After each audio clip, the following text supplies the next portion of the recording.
Info terbaru PKH, BPNT, dan BST hari ini. Yang pertama, ada kabar gembira untuk KPM BST, walaupun sudah di-stop. Kemudian yang kedua, PKH tahap keempat termin kedua sudah cair. Benarkah? Dan yang ketiga, cara cek penerima PKH setelah perbaikan data di tanggal 30 Oktober kemarin. Nah, kira-kira apa ya teman-teman jawaban dari ketiga pertanyaan berikut ini?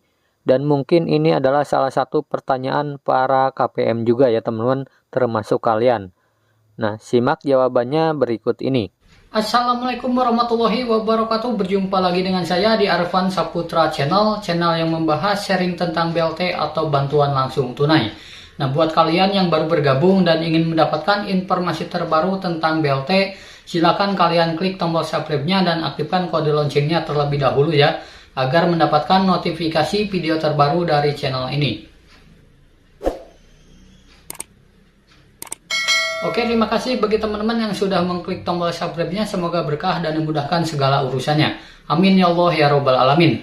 Nah, kita langsung saja pada berita intinya. Nah, berita yang pertama ada informasi buat peserta BST ya teman-teman, atau KPM BST.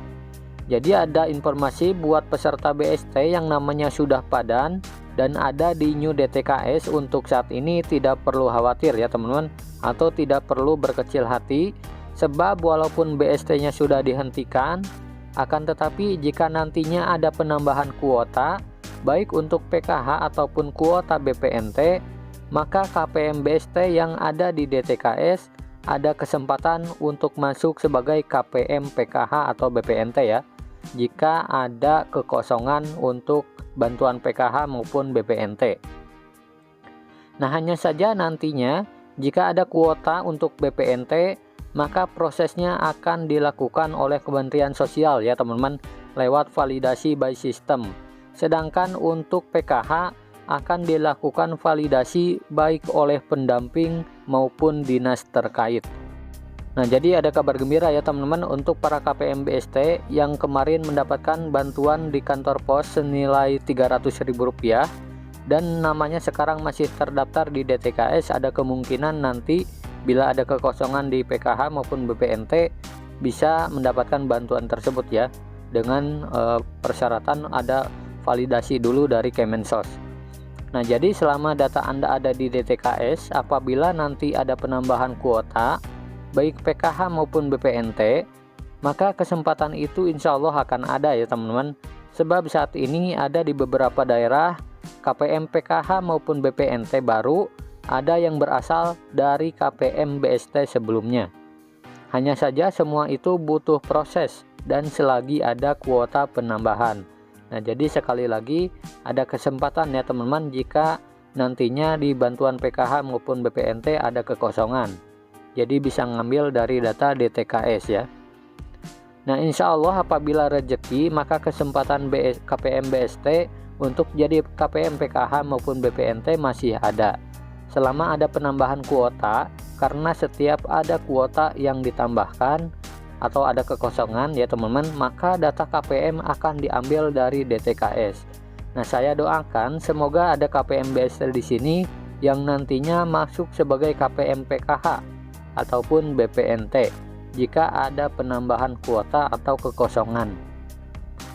Nah, itu untuk bantuan KPM BST ya teman-teman. Nah, kemudian yang kedua, apakah PKH tahap keempat termin kedua sudah cair? Jadi jawabannya, jika ada informasi PKH cair itu adalah KPM yang baru padan datanya ya, bukan tahap keempat.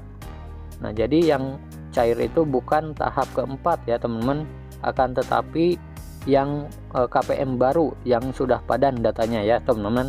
Nah, tahap keempat yang cair itu sudah dicairkan di daerah Papua saja ya, dan Papua Barat. Untuk termin kedua belum ada SK ataupun SP2D-nya yang turun ya.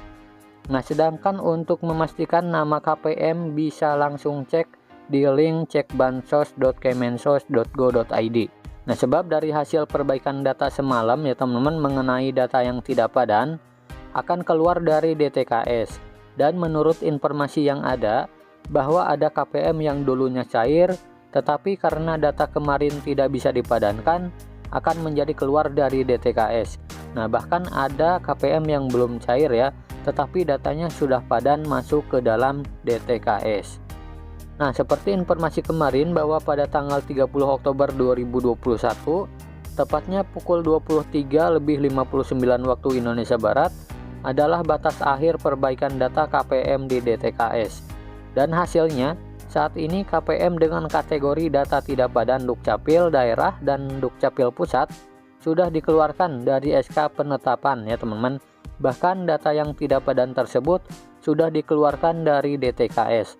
Nah, sehingga saat ini bisa dikatakan data yang ada di TKS adalah sudah bersih dan sudah valid datanya ya. Sehingga KPM bisa bernapas lega karena bisa menjamin bantuannya akan lancar ke depannya. Sebab dengan validnya data dan sudah bersih DTKS, tidak ada lagi data bermasalah, maka ada kemungkinan ke depan nantinya pencairan bantuan dari Kemensos bisa saja akan cair secara serentak ya teman-teman, seperti sebelumnya. Nah, tetapi untuk saat ini masih berdasarkan termin dalam pencairannya. Dan bagi yang sudah keluar dari DTKS akibat tidak padannya data, maka secara otomatis tidak bisa dapat bantuan sosial lagi ya dari Kemensos seperti PKH, BPNT, PIP, bahkan PBI-nya. Nah, dengan adanya DTKS yang sudah bersih dari data bermasalah, maka ada kemungkinan PKH tahap keempat termin kedua bisa saja akan turun dalam beberapa hari ke depan, atau bisa juga minggu pertama bulan November ya teman-teman, atau minggu kedua bulan November 2021 ini. Nah, bahkan tidak menutup kemungkinan pencairan PKH tahap keempat bisa saja hanya sampai termin 2 atau termin 3, sebab sudah banyaknya data yang telah padan. Nah, KPM hanya tinggal tunggu proses penyalurannya dan kabar selanjutnya ya teman-teman, sebab semua keputusan tergantung dari Kemensos, dan hanya Kemensos lah yang tahu kapan PKH cair. Nah, jadi mohon bersabar dan tunggu informasi selanjutnya ya teman-teman dari pendamping PKH masing-masing. Jika SP2D-nya sudah turun, silahkan kalian tanyakan apakah namanya sudah masuk atau belum di SP2D yang nanti ya teman-teman.